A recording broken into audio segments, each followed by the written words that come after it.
tidak ada anaknya di sekolah, tetapi bisa orang tokoh masyarakat, bisa orang yang namanya pengusaha, dunia usaha dan dunia industri.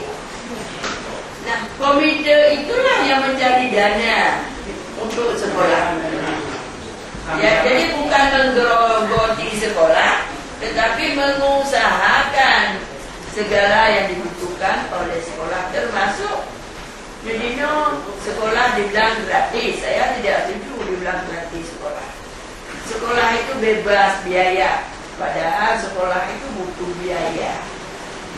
Oleh kepala sekolah ini saya yakin bapak-bapak ibu kepala dana yang tidak cukup. Jadi bagaimana cara oleh komite berupaya. Siapa berupaya? Nyantun tabida dunia usaha dan dunia industri.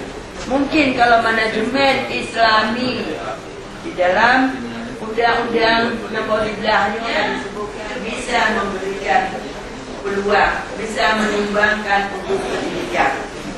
Radio misalnya untuk sekolah diberikan bantuan oleh orang yang dunia usaha dan dunia industri yang ada.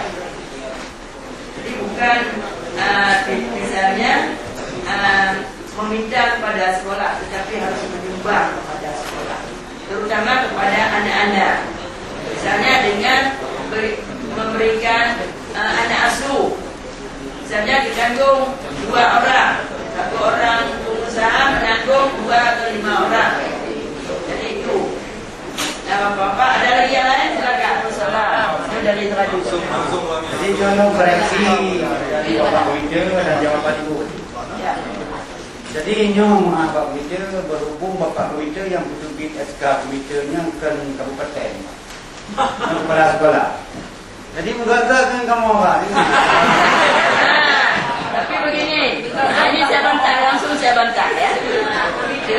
Itu bukan lagi kepala sekolah. Tapi belum ada kanunnya, Bu. Ya, Betul itu. ya betul. Ini sekarang boleh. Kepala sekolah. Jadi memang tidak ada dana. Tapi kalau dikeluarkannya oleh MPU atau Dinas Pendidikan, jadi bapak harus mengusulkan dana PGR. Kan apa salahnya Bu?